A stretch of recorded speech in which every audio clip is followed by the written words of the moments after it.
ರಾಜ್ಯದ ಒಬ್ಬ ಹಿರಿಯ ರಾಜಕಾರಣಿ,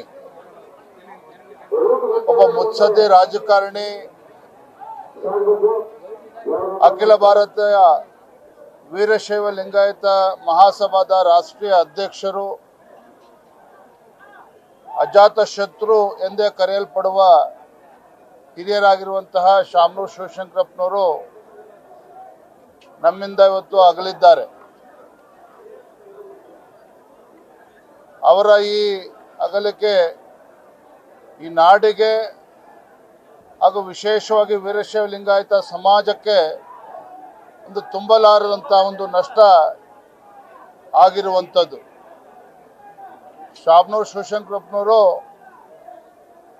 ರಾಜಕೀಯ ಕ್ಷೇತ್ರದ ಜೊತೆಗೆ ಶಿಕ್ಷಣ ಕ್ಷೇತ್ರದಲ್ಲಿ ಯಾವ ರೀತಿ ತಮ್ಮ ಸೇವೆಯನ್ನು ಸಲ್ಲಿಸಿದ್ದಾರೆ, ವೀರಶೈವ ಲಿಂಗಾಯತ ಸಮಾಜವನ್ನ ಗಟ್ಟಿಗೊಳಿಸುವ ನಿಟ್ಟಿನಲ್ಲಿ ಯಾವ ರೀತಿ ಅವರ ಕೊಡುಗೆ ಇದೆ ಅನ್ನುವುದು ಇಡೀ ರಾಜ್ಯದ ಜನತೆ ಗೊತ್ತಿದೆ.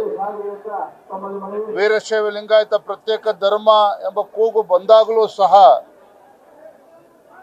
ಪಕ್ಷವನ್ನ ಮರೆತು ಸಮಾಜವನ್ನ ಒಗ್ಗೂಡಿಸುವಂತ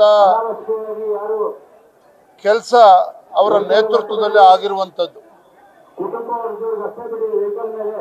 ಅವರ ಅಗಲಿಕೆ ಇಡೀ ಸಮಾಜಕ್ಕೆ ಹೊತ್ತು ತುಂಬಲಾರದಂತ ನಷ್ಟ ಇವತ್ತು ಉಂಟಾಗಿರುವಂಥದ್ದು. ಅವರ ಅಗಲಿಕೆಯಿಂದ ಇವತ್ತು ಕುಟುಂಬದ ಸದಸ್ಯರಿಗಾಗಲಿ,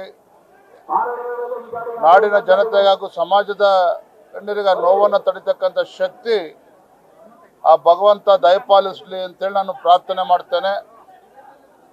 ರಾಜ್ಯದ ಗೌರವಾನ್ವಿತ ಮುಖ್ಯಮಂತ್ರಿಗಳಿಗೆ ಶಾಮನೂರು ಶಿವಶಂಕರಪ್ಪನವರ ಹೆಸರು ಚಿರಸ್ಥಾಯಿಯಾಗಿ ಇರಬೇಕು, ಆ ನಿಟ್ಟಿನಲ್ಲಿ ರಾಜ್ಯ ಸರ್ಕಾರ ಕ್ರಮವನ್ನು ಕೈಗೊಳ್ಳಬೇಕು ಅಂತೇಳಿ ನಾನು ಈ ಸಂದರ್ಭದಲ್ಲಿ ವಿನಂತಿಯನ್ನು ಕೂಡ ನಾನು ಮಾಡ್ತೇನೆ.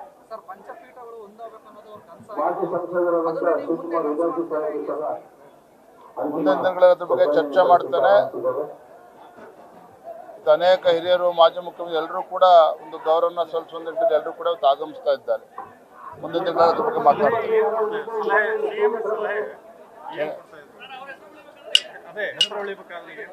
ನಮ್ಮೆಲ್ಲರ ಹಿರಿಯರಾಗಿರುವಂತಹ ಶಾಮನೂರು ಶಿವಶಂಕರಪ್ಪನವರ ಹೆಸರು ಚಿರಸ್ಥಾಯಿಯಾಗಿ ಉಳಿಬೇಕು, ಆ ನಿಟ್ಟಿನಲ್ಲಿ ರಾಜ್ಯ ಸರ್ಕಾರ ಒಂದು ಸೂಕ್ತ ನಿರ್ಧಾರವನ್ನು ಮಾಡಲಿ ಅಂತ ಮಾತ್ರ ಈ ಸಂದರ್ಭದಲ್ಲಿ ಹೇಳ್ತೇನೆ.